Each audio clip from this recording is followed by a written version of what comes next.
Have you ever noticed how some people seem to have an almost supernatural control over the environment around them without saying a word?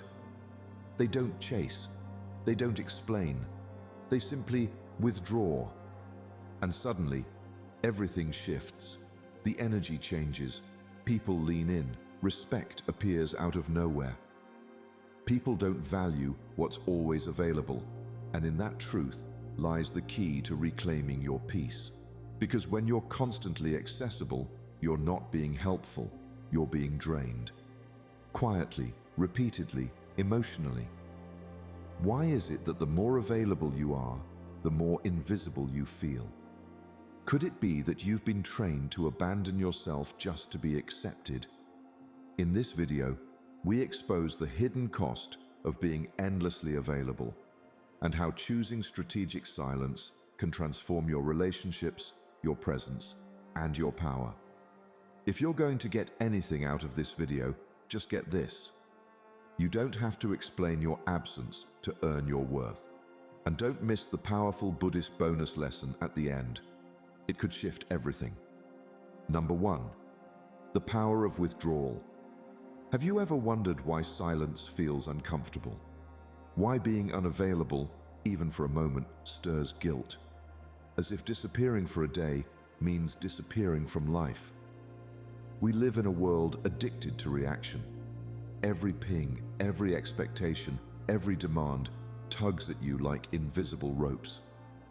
But what if your strength didn't lie in your availability, but in your absence? Like a wise turtle withdrawing into its shell, power often comes not from presence, but from purposeful retreat. The Buddha once said, "As a solid rock is not shaken by the wind, the wise are not moved by praise or blame." In a world obsessed with opinions and instant replies, being unmoved is a revolution. There's a story of a monk who lived near a bustling village. Every day, people would visit him with questions, requests, and chaos. One morning, he vanished into the forest without a word. Days passed, then weeks. When he returned, someone asked him why he disappeared. He smiled and said, "I went to listen, not to them, but to me." His absence wasn't abandonment, it was alignment. And maybe that's what you need too, not to run, but to realign. You see, when you are always available, you teach the world to interrupt your peace. You become a resource, not a human, a responder, not a thinker. But the moment you step back, create sacred pauses, say no to drama, and silence the noise, something shifts. People begin to respect your boundaries. You begin to respect yourself. How long will you let others dictate your worth with their urgency? When will your time belong to you again? In Buddhist philosophy, withdrawal isn't weakness. It's clarity. It's solitude, not as escape, but as revelation. The quiet isn't empty. It's full of answers you can't hear when you're busy pleasing everyone. Modern life rarely gives permission to pause, but mindfulness demands it. Create intentional spaces in your day where you are unreachable, not to the world, but to chaos. Unplug, breathe, listen. Are you still offering your time to those who never offered their presence? Still stretching your soul for people who wouldn't notice if you disappeared? When you stop being available to everyone, something powerful happens. You become fully available to yourself, to your values, to your purpose. That's not selfish, that's spiritual maturity. And here's the truth no one tells you. Withdrawal is a form of wisdom. It teaches you who checks in when you go silent. It shows you the difference between connection and convenience. And most importantly, it returns you to your center. So today, be like the wise turtle. Pull back, not out of fear, but to gain a better view. Practice stillness. Let the world spin without your immediate response. Because when you stop being everywhere, you finally arrive somewhere, present, peaceful, and powerful. You don't have to be available to everyone just because they expect it. You were never meant to be a lifeline for chaos. Try being unavailable. Watch everything change. 2. Your energy drain from over-availability. Have you ever felt exhausted without moving a muscle? Like you gave everything, but somehow you still feel empty? You smile, you nod, you answer the messages, take the calls, carry the burdens. And yet by nightfall, your soul feels thin, your breath shallow. You wonder, am I tired? Or just constantly accessed by the wrong people? You are not a machine. You are not a therapist on call. You are not a light switch that turns on every time someone walks into your life with a need. You are a sacred river, and if everyone drinks from you endlessly without return, you will eventually run dry. Buddha once said, "He who knows others is wise. He who knows himself is enlightened." But how can you know yourself when you're too busy responding to everyone else? How can you grow, reflect, evolve when your time, your energy, your attention is owned by every voice except your own? There's a man I once met who told me something I'll never forget. He said, "I used to think burnout came from doing too much, but it wasn't that. I burned out from doing too much for the wrong people." That hits deep, because burnout isn't always from overwork. Sometimes it's from over-availability, from giving and giving without pause, without purpose, without boundaries. It's time to protect your energy like it's sacred currency. Audit your life. Who are the people you feel lighter around, and who leaves you feeling drained? What tasks fill your heart, and what drains your peace, even your social media? Is it inspiring you or slowly suffocating your self-worth? You don't have to disappear to find peace, but you do need to learn to say no. With kindness, yes, but with firmness. Your time is not a public playground. Your energy is not a bottomless well. What if the reason your dreams aren't growing is because you've been watering everyone else's garden but your own? In Buddhist practice, mindfulness isn't just about breath. It's about awareness of where your energy flows and whether it returns. Ask yourself, what could flourish if I stopped watering what drains me? What would happen if, just for a while, you chose your peace over your popularity, your purpose over people-pleasing? Say no, not out of arrogance, but out of alignment. Not to hurt others, but to honor yourself. The right people won't need you to be always available. They'll respect you even more when you protect your space. Let this be the moment you stop giving unlimited access to a limited resource. Let this be the moment you choose depth over distraction. Because in the end, it's not your job to be everything to everyone. It's your responsibility to be whole for yourself. You don't owe everyone a piece of you, especially when you're still learning how to feel whole within. Try being less available and watch your life become more meaningful. 3.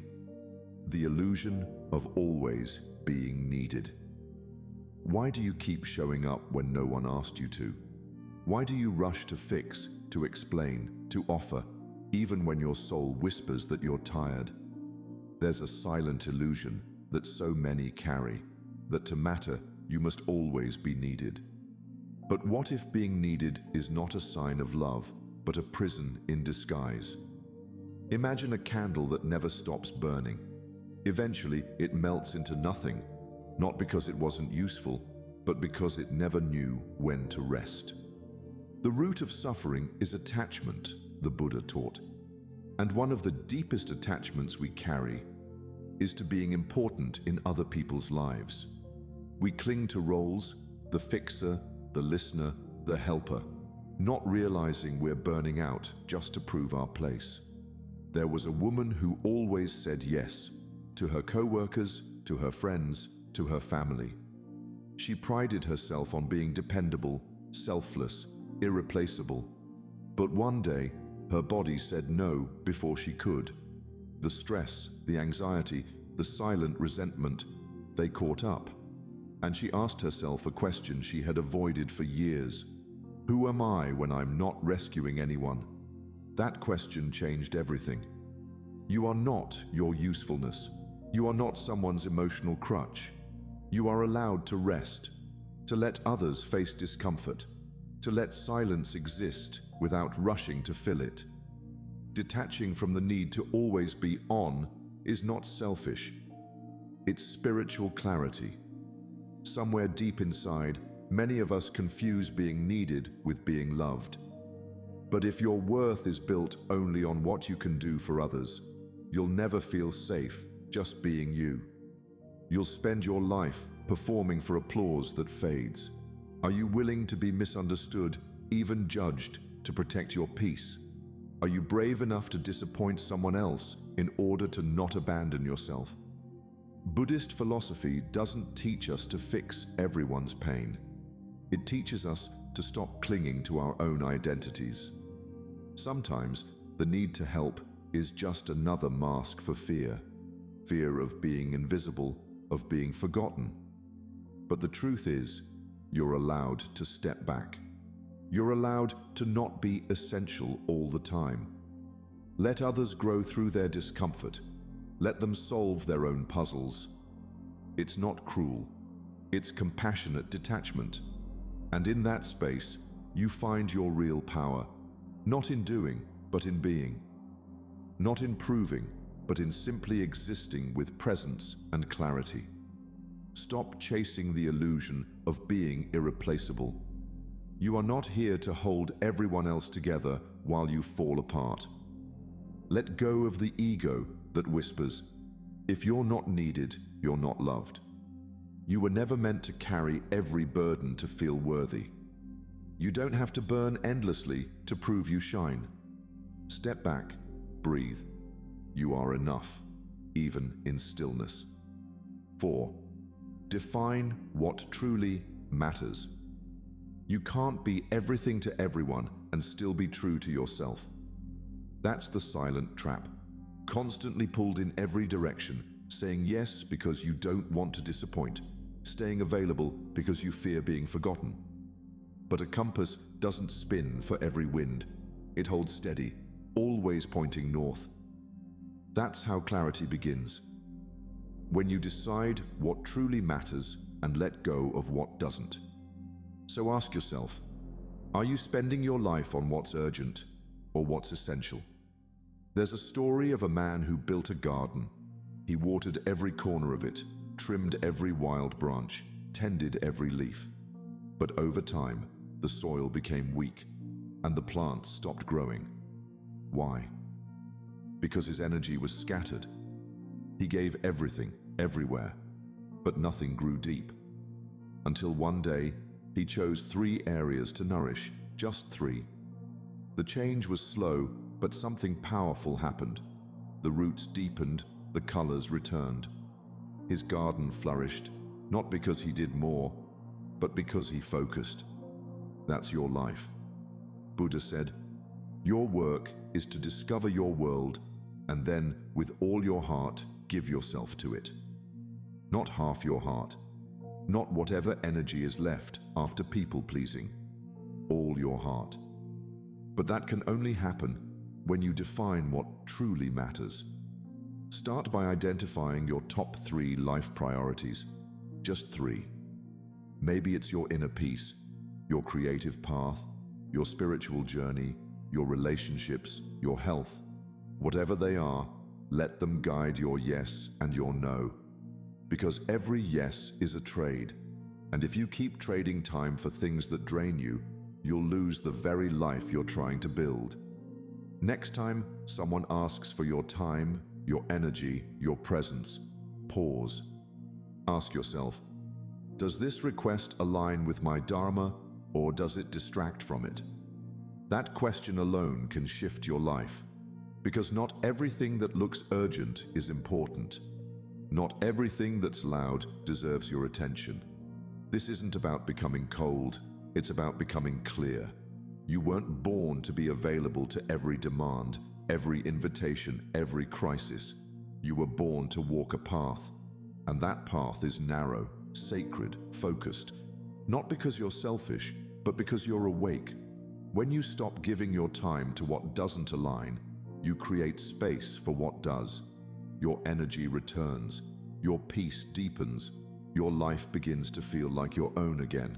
So today, let your heart be the compass. Let your priorities be your path. And let go of the guilt that says you owe everyone your availability. Because the truth is, every time you say yes to something meaningless, you delay something meaningful. And your Dharma deserves better than that. You don't have to chase every direction to live a full life. You just have to stay true to your north. 5. You don't need to justify your boundaries. How often have you said no, only to follow it with a long explanation, justifying why you needed to rest, why you couldn't attend, why your energy was too fragile to stretch one more time? And yet, have you noticed, others rarely explain their yes the same way you explain your no. They set expectations. You seek permission. But here's the truth. You don't need to justify your boundaries. Imagine a sacred temple. Its gates are closed after sunset. No shouting or pleading from outside will open them, not because the temple is cold or unkind, but because it honors what's sacred within. A temple doesn't explain its gates. It simply guards what is sacred. And so must you. The Buddha said, peace comes from within. Do not seek it without. But how can peace live within you when you constantly let others determine your limits? When every no you whisper comes coated in guilt? When every boundary you set becomes a negotiation? Boundaries are not walls. They're doors with keys you choose when to use.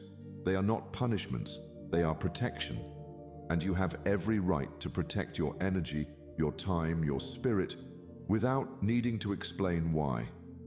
I once knew someone who said yes to everything because she didn't want to seem selfish. She overextended, over-explained, over-apologized, and the more she gave, the more people expected. Until one day she realized no matter how much she gave, it was never enough. Not for them, and certainly not for her own peace. That's when she stopped explaining. She didn't argue. She didn't defend. She simply said, I can't. Full stop. No excuse, no softness. And for the first time in her life, she felt free. Setting a boundary is a spiritual act. It says, I recognize my limit. I honor my energy. I trust my own rhythm. It is not rude. It is not harsh. It is not cruel. It is sacred. So why are you still waiting for others to approve your limits? Why do you feel the need to soften every line you draw? Your peace is your responsibility. And peace doesn't grow in over-explanation. It grows in stillness, in self-trust, in clarity. Let others react however they wish. Their discomfort is not your burden to carry. Your job is not to make everyone comfortable with your truth. Your job is to live your truth, even if it ruffles feathers.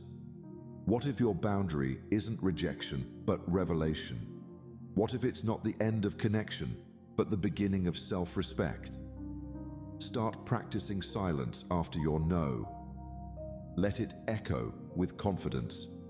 Let it teach others how to treat you. You're not here to beg for understanding. You're here to embody it. You don't owe explanations for protecting your peace. Your boundary doesn't need permission. It needs presence. And that is enough. 6. Define your own values. There's a quiet kind of suffering that happens when you live your life bending to fit expectations that were never yours to carry. You say yes when you mean no. You stay silent when your soul wants to speak.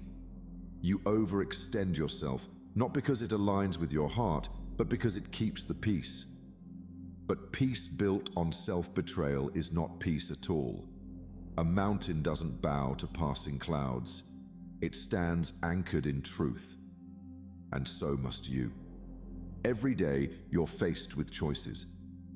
And in each one, there's a subtle pull. To be liked, to be accepted, to be safe in someone else's approval. But what if the goal isn't to be understood by everyone, but to be true to yourself? Buddha once said, "It is better to conquer yourself than to win 1,000 battles." Because the real victory isn't out there. It's in aligning your outer life with your inner truth. Most people live reactive lives. They let the moods of others shape their actions. They let opinions become their compass. But Buddhism teaches clarity, stillness, self-honesty. It teaches that the path to freedom begins with knowing what you stand for, not what others want you to stand for. Have you ever asked yourself, what do I value most? Not what sounds good, but what feels true. Is it peace, integrity, simplicity, creativity, compassion? Write it down, just 3 core values. Then ask, does my availability reflect these values or betray them? There was a man who spent years saying yes to every request. Not because he wanted to, but because he didn't want to seem selfish. He lost sleep helping others. He cancelled plans with himself. He abandoned his art, his time, his breath, all in service of being nice. Until one day, his body burned out and his spirit followed. That's when he sat down and asked, what do I really believe in? And from that day forward, every decision, including who he made himself available to, was filtered through those values. He disappointed a few people, but he finally stopped disappointing himself. The more clearly you define your values, the less available you become to things that don't align. And that's not arrogance, that's self-respect. If someone misunderstands your path, let them. You're not here to perform your worth, you're here to live it. So ask yourself, are you betraying your truth just to avoid being misunderstood? What would shift if your values came first? Even if it meant letting go of roles, relationships, or rhythms that no longer serve you. Let your values be your mountain, unmoving, steady, rooted. Let your availability be a reflection of your soul, not your fears. And remember, the world doesn't need a more agreeable version of you. It needs a more authentic one. 7. Detachment from validation. There comes a time when you realize the applause you've been chasing isn't real nourishment. It's just noise, temporary, conditional, fleeting. You bend, you perform, you stay available, not out of joy, but from the desperate hope that someone will see you, appreciate you, validate your existence. But like the moon, your light doesn't dim because the world stops looking. It's time to stop living for the reaction. Buddhism teaches praise and blame, gain and loss, pleasure and sorrow come and go like the wind. So why tie your peace to things that shift so easily? Many people remain available not because they're generous, but because they're afraid of being forgotten. They fear silence, they fear invisibility. So they keep saying yes, keep showing up, keep pleasing just to feel needed. But that availability, that constant proving, is a prison disguised as kindness. And the moment you stop feeding off approval, you'll finally taste the sweetness of freedom. There's a story of a monk who lived alone on a quiet mountainside. Visitors rarely came, no social media, no applause, no recognition. But his presence was radiant, grounded, complete. One day, a traveler asked, "How are you so at peace when no one sees you?" The monk smiled and said, "Because I see myself." Ask yourself, is your availability an offering or a plea to be loved? If no one praised your kindness, would you still be kind? If no one clapped when you sacrificed, would you still give?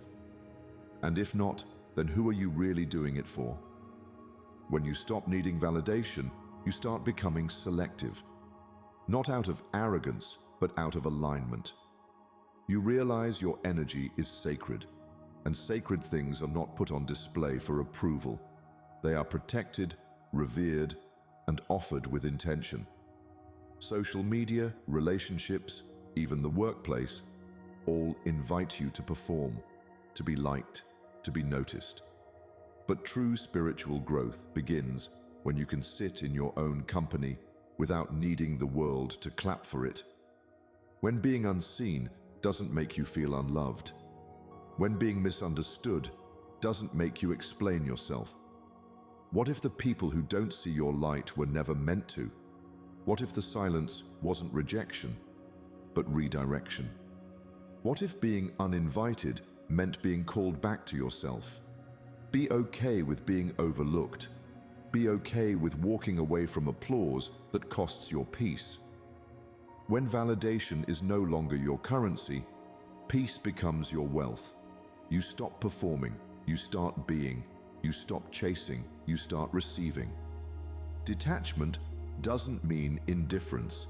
It means no longer tying your worth to something outside of you. You are the moon. Whether the world watches or not, you shine. So step back, log off, say no, and let the world spin without your constant involvement. Because the moment you stop being available for validation is the moment you become available for peace. 8. Stop rescuing, start releasing.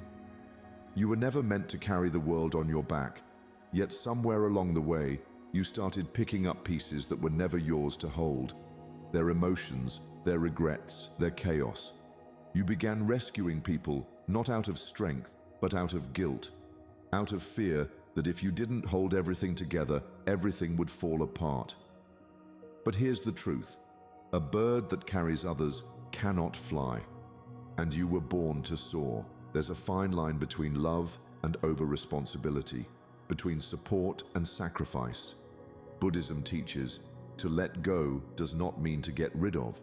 To let go means to let be.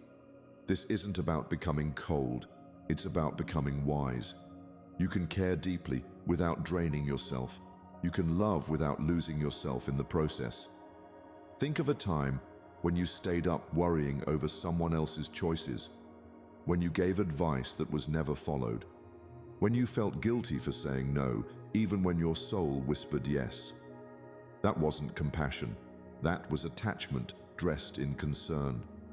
You weren't helping. You were enabling. You weren't guiding. You were rescuing. And rescuing feels noble until it becomes your identity, until your worth is measured by how much you give and how little you receive. But love that requires you to break yourself isn't love. It's imbalance. What would happen if you stopped trying to fix everyone else and started trusting them to walk their own path? There's an ancient Buddhist story of a man crossing a river. Along the way, he builds a raft to carry him through the current. When he reaches the other side, he continues walking, but he carries the raft on his back. A monk stops him and asks, "Why are you carrying the raft? You've already crossed." The man replies, "Because it helped me once." The monk smiles and says, "Then honor it and let it go." Some people are your raft. Some problems are temporary crossings. But if you keep carrying them long after their purpose has passed, they become your burden. You have to ask yourself, am I helping or holding on? It takes courage to let go, to watch someone struggle, to allow others to grow through discomfort. But that is what real love looks like. Not control, not rescue, but trust. You're not responsible for saving everyone. You're responsible for saving your peace. So take a breath, step back, let them face their own storms.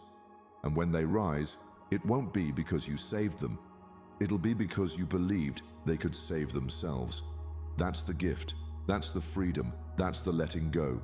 Because when you stop being available for everyone's healing, you become available for your own. And maybe, just maybe, that's when everything begins to change. 9. Digital silence is a sacred act. There's a kind of silence that heals, not the absence of sound, but the absence of noise. Digital noise, constant updates, endless scrolling. We've normalized distraction and called it connection. But Buddhism teaches, drop by drop is the water pot filled. The same is true in reverse. Each alert, each ping, each mindless scroll slowly empties your peace. Not all thieves wear masks. Some live inside your phone. Your mind is a garden. Every thought a seed. What grows depends on what you feed it. But how can anything meaningful grow when notifications are weeds, choking your focus, hijacking your emotions, and dragging you away from presence? Think about it. How often do you check your phone before you check in with yourself? How often do you scroll not because you want to, but because you forgot how to be still? We live in a world that rewards availability, quick replies, instant updates, constant reachability. But availability is not the same as value. You don't become more worthy by being more accessible.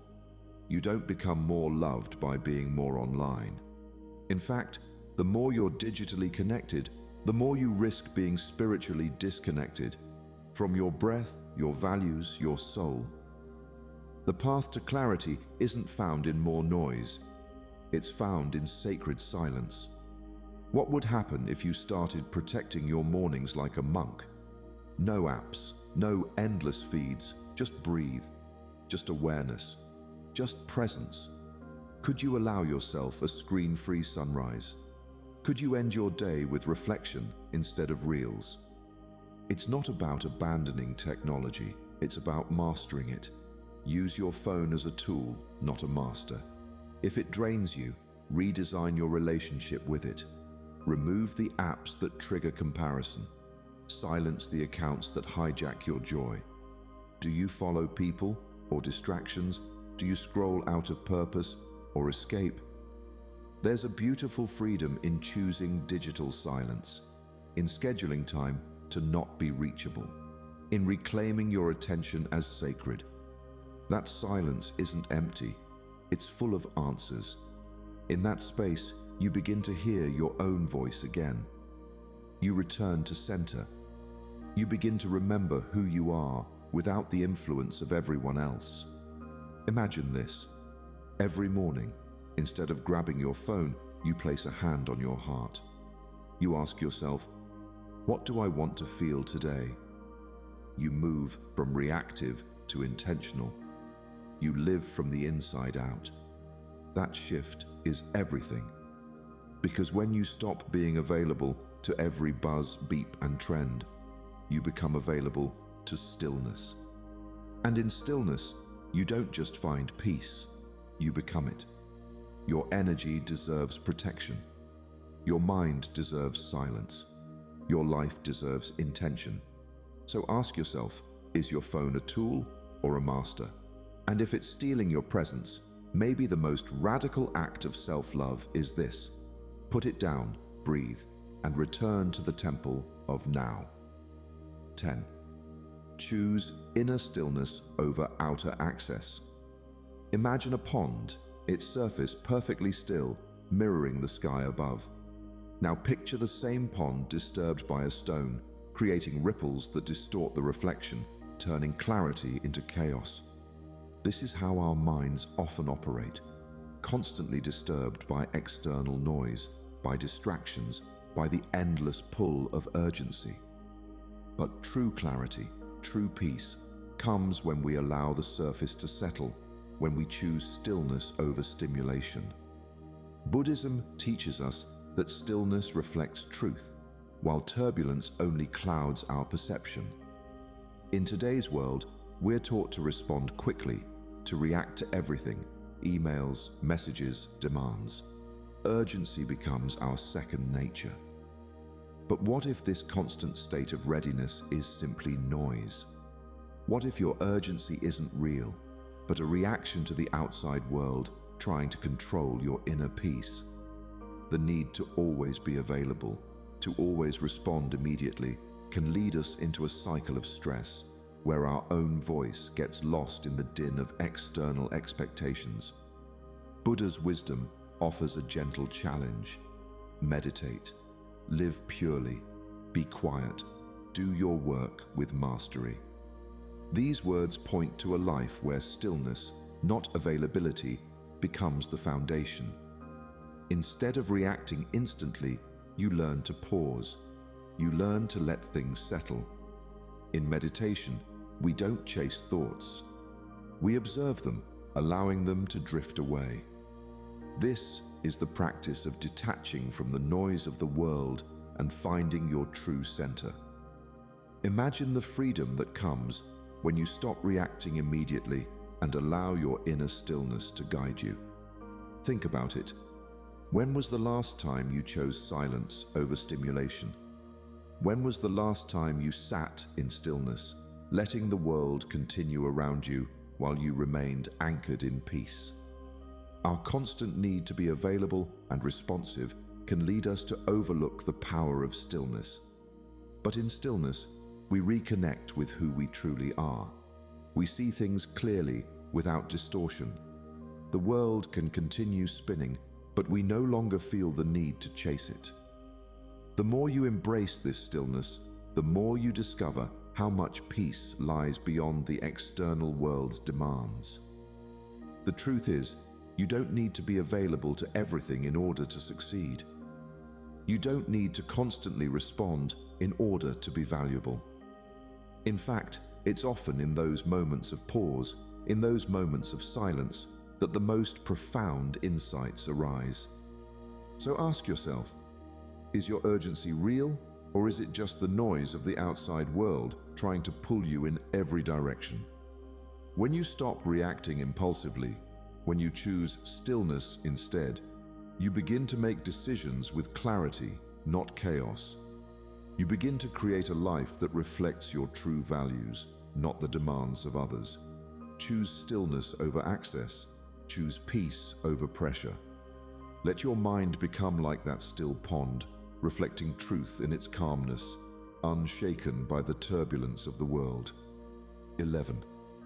Release the need to be understood. The ocean never explains its waves. It simply moves, undeterred by the onlookers on the shore. Imagine, for a moment, if the ocean paused every time it was misunderstood, if it tried to explain itself to every curious observer. It would never flow. It would never be true to its nature. And yet, we often find ourselves in this very trap, trying to justify our choices, seeking approval, and shrinking ourselves to fit others' expectations. But what if the key to your peace lies in releasing the need to be understood? In the Buddhist tradition, the journey towards peace begins with letting go of the constant need to be right or to be seen in a certain light. Let go of being right. Be still and know. These words are a profound reminder that your true peace cannot be found in external validation. It is found when you stop explaining yourself to others, when you stop seeking their approval, and when you begin to honor your own truth, even if others don't get it. Think about it. How many times have you made a decision, a choice, or taken a step on your path only to feel the need to justify it to others? Whether it's your career, your relationships, or your personal journey, the desire to be understood can be a silent force that drains your energy and leads you away from your own path. Every time you shrink to be liked, every time you explain your silence, you give away a piece of your authenticity. You give away your peace. The truth is, not everyone will understand your journey. Not everyone will understand why you need solitude, why you need to say no, or why you are walking a path that doesn't fit their expectations. But what if that was okay? What if you didn't need to explain yourself? What if your peace mattered more than their approval? Imagine walking your path so confidently, so lovingly, that you no longer feel the need to seek anyone's validation. Instead, you stand firmly in your truth, allowing your own journey to unfold without apology. This is the essence of Buddhist mindfulness, to move with the flow of life, undisturbed by the need for others to understand. It is about cultivating an inner stillness where your peace comes from within, not from external approval. As you walk this path, ask yourself, am I shrinking to be liked? Am I compromising my truth to fit into someone else's expectations? Your peace is more important than their approval. And when you stop seeking external validation, you begin to realize that your journey is yours to own. You begin to love your path enough to walk it alone, knowing that in your solitude, you are never truly alone. The ocean moves without explanation. It doesn't seek approval, and yet it remains vast, powerful, and free. Let your life be like that, flowing, unshaken by the need to be understood, and at peace with the mystery of your own journey. Bonus lesson: embrace sacred solitude. In the stillness of a quiet pond, a lotus blooms. It doesn't fight the mud beneath it or the chaos around it. It simply rises, untouched, serene, beautiful in its solitude. Much like the lotus, you have the power to bloom in the stillness of your own being. But too often, we're overwhelmed by the noise of life, the constant demand to be available, to be needed, to be seen.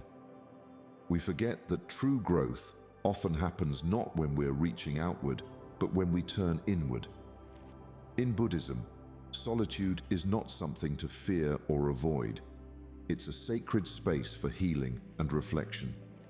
When was the last time you allowed yourself to simply be with your thoughts, your feelings, without the need to fix anything or do anything? We live in a world where distractions are constant, and the demand to be always available is louder than ever. Social media, work, relationships, they all pull us in different directions, and we begin to lose sight of ourselves in the process. But there is immense power in being alone. Solitude is not loneliness. It is a sacred act of self-witnessing, a chance to listen deeply to what your soul is trying to say. The mind is everything. What you think, you become. These words remind us that our thoughts shape our reality. And if we're constantly responding to external noise, we lose the chance to tune in to the quiet wisdom within. The busy, chaotic world may demand your presence, but if you never take the time to step away, you'll miss the chance to reconnect with the deepest parts of yourself. Solitude isn't just a break from the world. It's an opportunity to realign with your inner truth, to heal from the noise that over-availability creates. Imagine what might unfold if you took sacred time each day to simply be alone with yourself, not to fix anything, not to solve problems, but simply to witness your thoughts and emotions. The constant pressure to be available, to respond, to act, can drown out your inner voice. But in solitude, you create space for clarity. You create space for your soul to rise, just like the lotus emerging from the mud. What if being alone wasn't something to fear, but something holy? What if it wasn't a sign of being rejected or lonely, but a sign of deep personal growth? In the quiet, you can hear your soul's desires, your true needs, and the path that calls to you. When you step away from the world, you stop becoming what others expect you to be, and start becoming who you truly are. So, the next time you feel overwhelmed or stretched too thin, ask yourself, when was the last time I allowed myself to be truly alone, to simply witness my thoughts, my heart, and my mind? Because in that sacred solitude, there is peace, there is healing, and there is the opportunity for transformation. The lotus blooms alone, untouched by the noise. And so, too, can you. Quick summary of the principles. The power of withdrawal. Step back from noise, urgency, and constant engagement. Choose moments of retreat to center yourself and regain clarity. True strength lies in deliberate disconnection. Withdrawing doesn't mean weakness. It means wisdom in motion. Your energy drain from over-availability. Saying yes to everything spreads your energy too thin. Recognize what drains your peace and create energetic boundaries. Your time and attention are sacred. Use them with intention, not obligation. The illusion of always being needed. You're not responsible for everyone's happiness or healing. Constantly being needed is often a disguise for codependency or ego validation. Let go of the savior complex and reclaim your inner balance. Define what truly matters. Align your life with your top priorities. Every decision you make should honor your core values.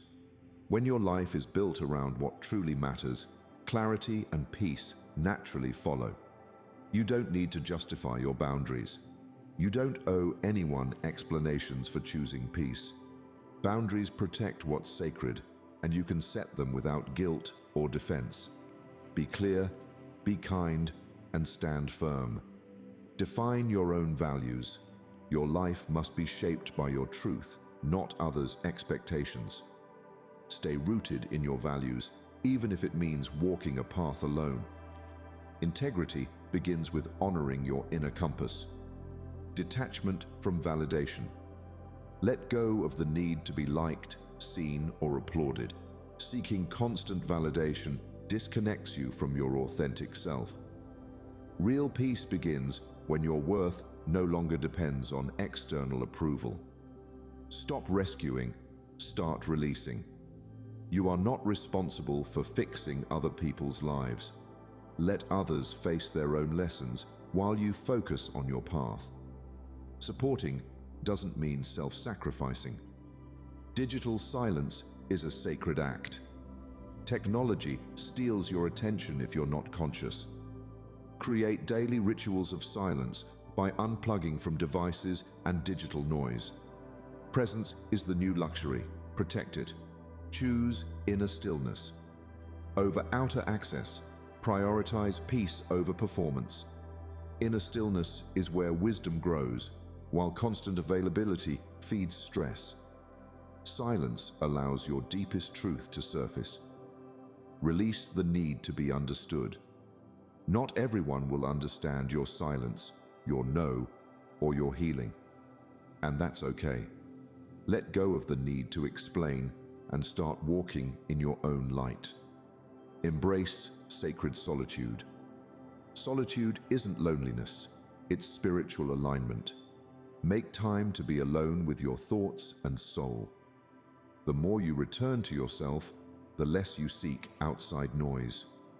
In a world that demands your time, your energy, and your constant presence, the greatest rebellion is to take control of your life. You don't owe every call a reply, every problem a solution, or every person access to your peace.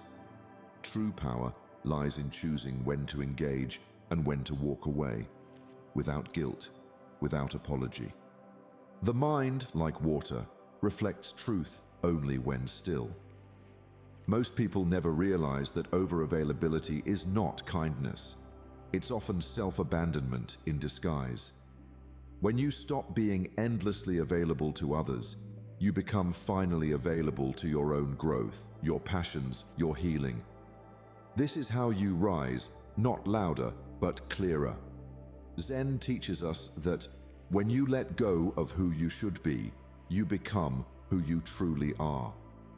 This isn't about building walls. It's about creating space where your soul can breathe again. Protecting your energy is not selfish, it's sacred. You don't need to earn rest. You don't need to prove your worth. You are already enough. So pause, breathe, redraw your life with purpose. You were never meant to run on empty, to be everything to everyone. You were meant to move through this world with stillness, clarity, and quiet strength. Like this video if it awakened something in you. Share your thoughts in the comment box. We'd love to hear from you. And don't forget to subscribe to Deep Wisdom for more inspiring Buddhist insights on living a peaceful life.